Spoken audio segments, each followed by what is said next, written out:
Alright, hello and welcome to the 6th episode of Sekiro. My numbers are all kind of messed up, so I don't know if this is 5, 6, 7, and I won't really know until I stop recording, but that's fine. Last episode we killed us a mini-boss, progressed a little more through this area, and hopefully in this episode we'll kill another mini-boss and maybe the boss of this area. Who knows? We'll see. Probably not. I'm trash. She's hard.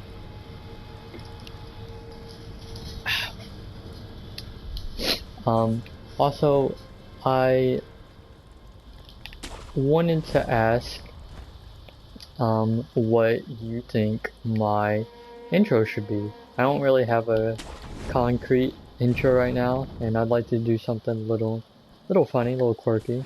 So if you have any good suggestions, leave them in the comments.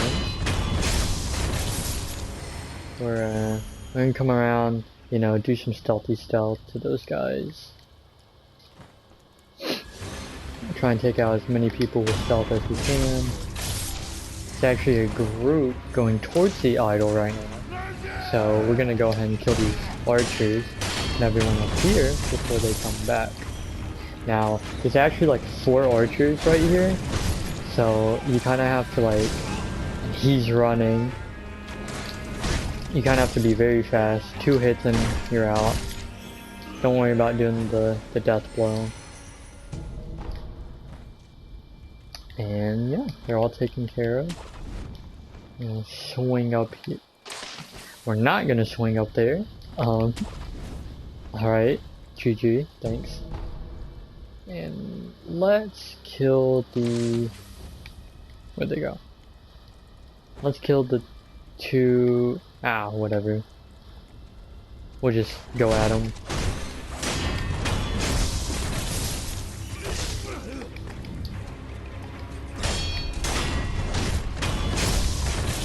Typically when running up on enemies like that, if they're low level enemies like these guys, you can attack, you can kill one of them without them really know what's going on, just by slashing at them a bunch.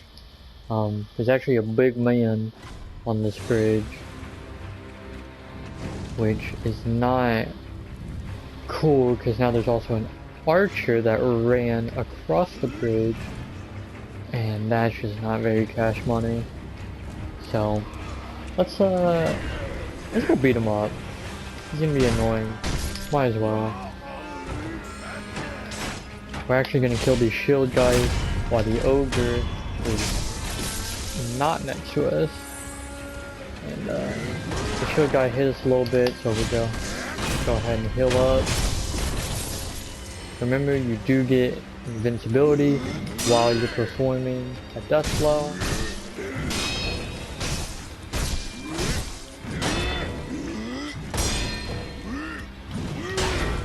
Now, this guy's actually so tall, we can't see his health or poise meter. It's actually almost full, as you can see, but you just kind of have to keep attacking him until eventually he goes down. It's kind of hard to see.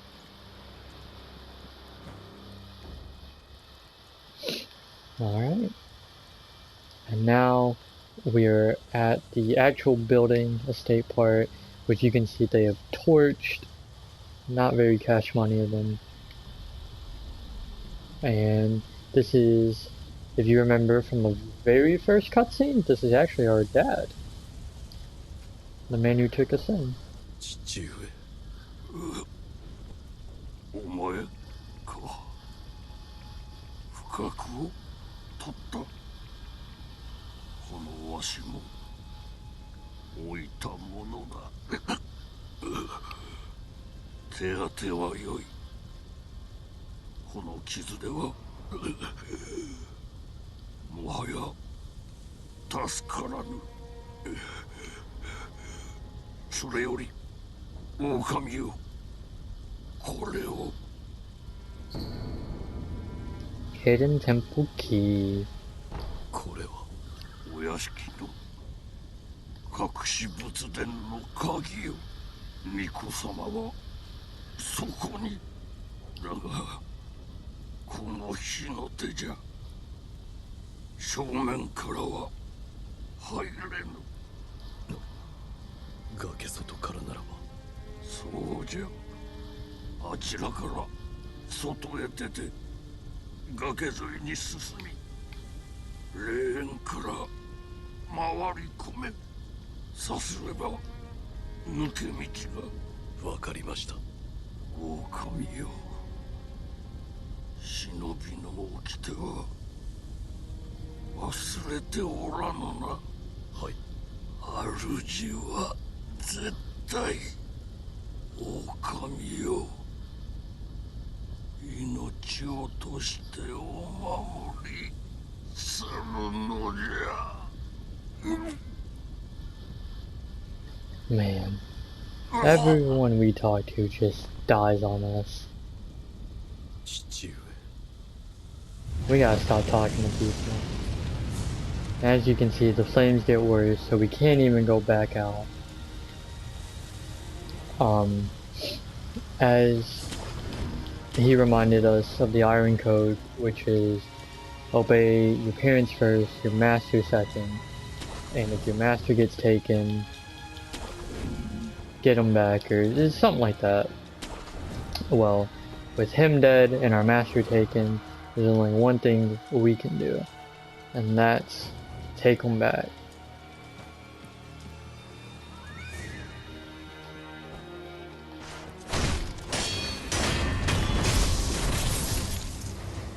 So, can I open this? I can't. There's actually quite a few enemies back here. So I'm gonna go ahead and take them out so I don't have to fight them all at once.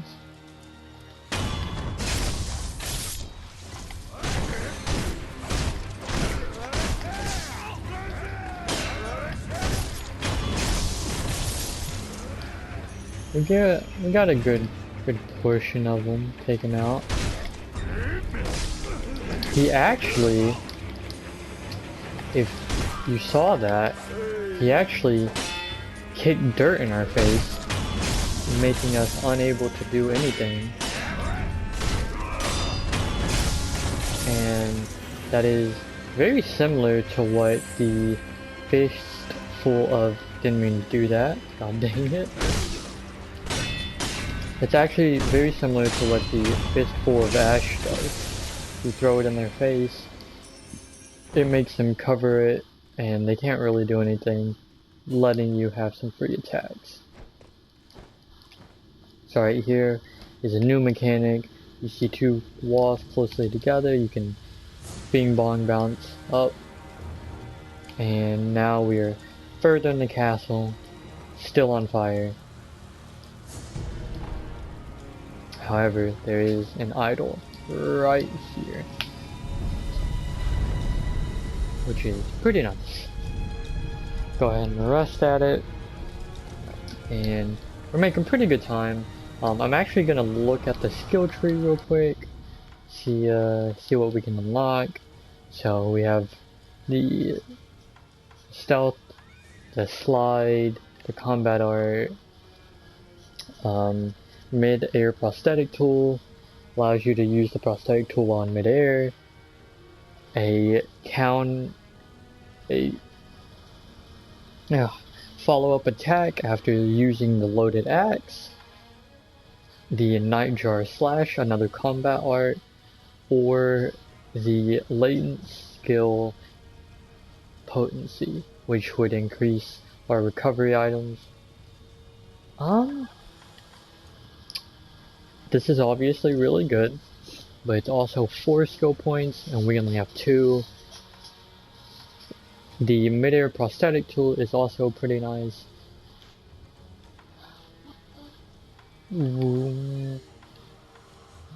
If we get the woven slash, then that would unlock mid-air deflection and the shinobi's karma, which would let us hold more spirit emblems, so more throwing, or more shurikens, more uses of the axe. I think I'm gonna actually save up for the Actually, we're gonna get this combat art so that we can buy mid-air deflection. Because mid-air deflection is pretty nice, especially when you're jumping. It lets you block while you're in the air, so you're not totally defenseless. And with that, we also got our first combat art. So you can see there's a special slot for it. You can only have one equipped at a time, but with it, if we press L1 and R1, we do this double sort of sweeping attack. It's pretty nice for large wave of ads, and maybe we'll use it a bit.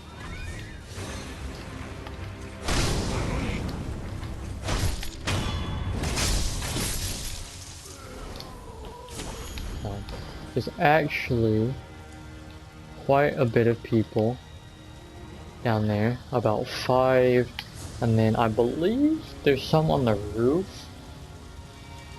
but maybe not.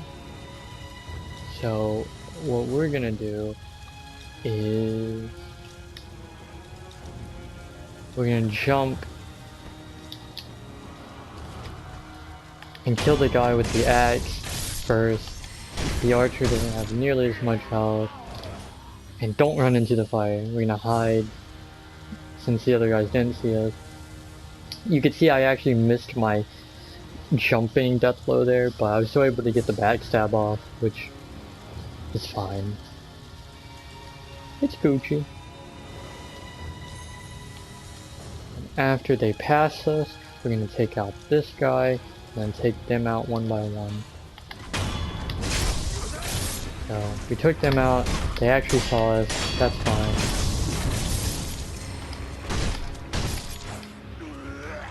And with them, they're all dead. So, we're gonna loot these houses. That icon right there is actually the idol. You can see it through the wall.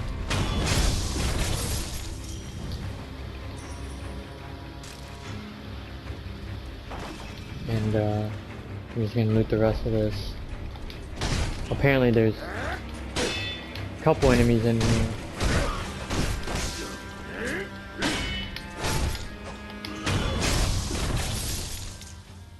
So, fun fact, as you can see, some attacks will leave you staggered and put you on the knee.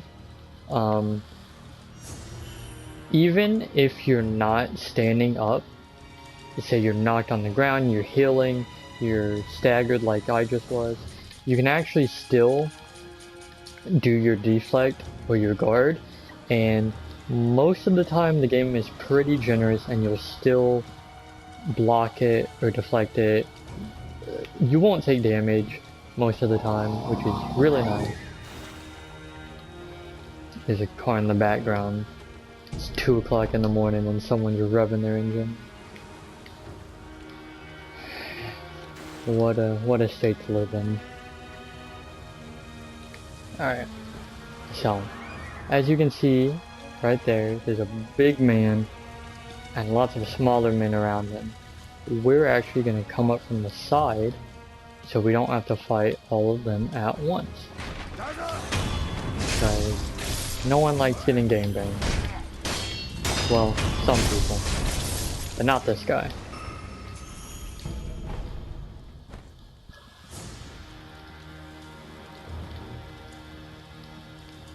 So, we come around here.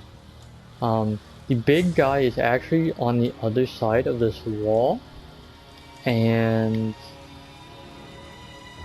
we're not going to be able to do this as stealthy as I want, simply because we don't have any more stealth candies. So we're going to try and make the best of it. I'm actually going to show you a cheesy strategy you can use for him. It's very nice, very helpful, because he is kind of a tough boss, but there is a cheese for him, so and go ahead and butcher that. Oh my god. We're gonna try and kill as many of these guys as we can before Big Man gets to us.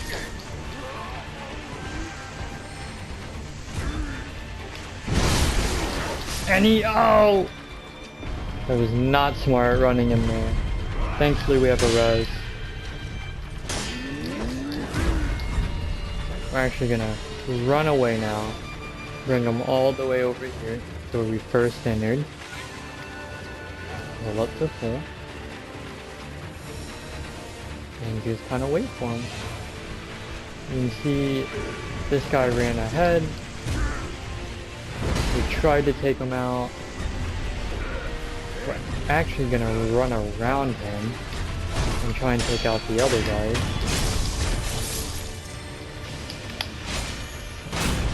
It's just one big chase. See if we can find the last guy.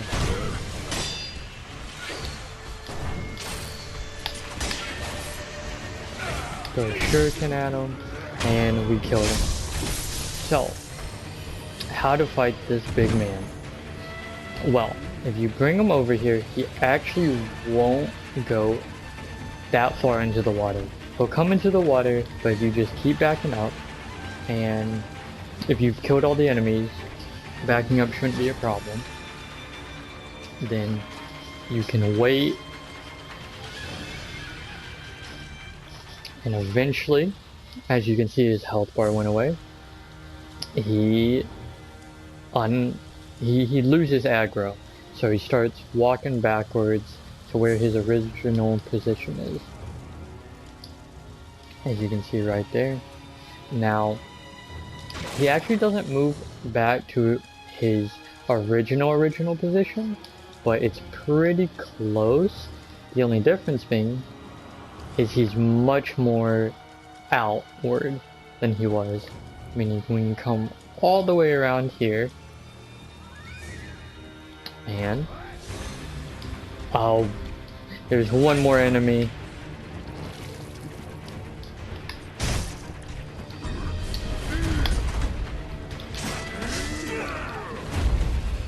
We're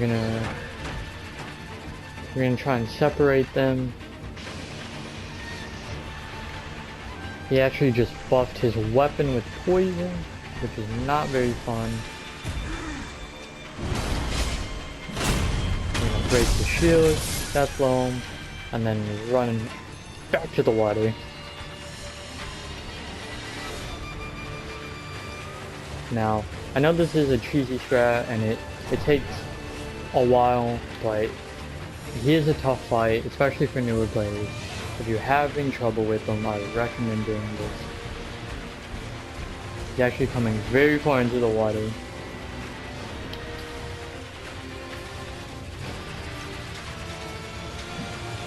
And yeah, just wait. We're actually gonna back up even further, because I know for sure he can't come this far. Just wait until the music dies down, until his health bar goes away, and he turns around. Now, you may be asking, well, if you death blow him and you run away, what happens? Can you just do it again? The answer is no. If you run too far away from him and he's not locked on for a certain amount of time, he will actually regenerate health. Meaning, your best bet in both the essence of saving time and efficiency is you get your first death blow on him,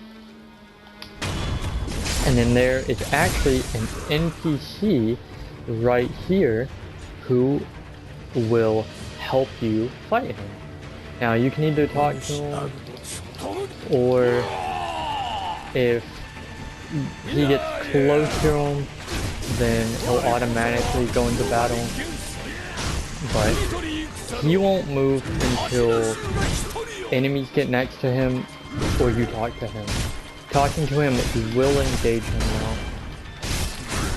And you don't want to do that until all the enemies are killed, because they will kill him. He can die. He does respawn, but it's very helpful to have him when you actually have to fight him. As he takes the aggro, he does some damage, and you can just kind of get some cheeky shots. Just like that, the mini boss is dead.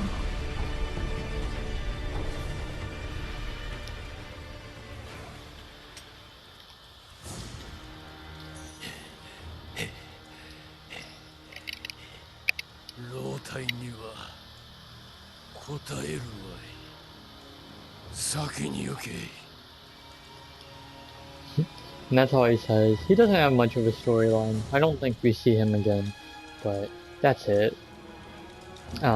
He helps you with that mini boss, which is nice, and then he, I assume, dies.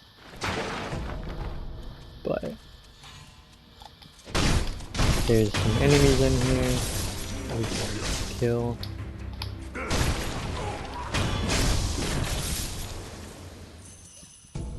And now there are actually hidden walls in Sekiro. They're not your traditional walls. Most of the walls will either look out of place, they'll have this scroll, or they'll have this outline of a human. But if you wall hug them, then they'll transfer you to a secret room. Like this one. And this one is actually pretty important because it's got a chest. And in that chest is a fairy bead. So pretty useful. Be on the lookout for walls that don't look out of place, don't have a scroll or or an outline. But yeah, just stuff like that. We're gonna check for some more items. Not looking like anything else is here. Some of these walls are collapsible.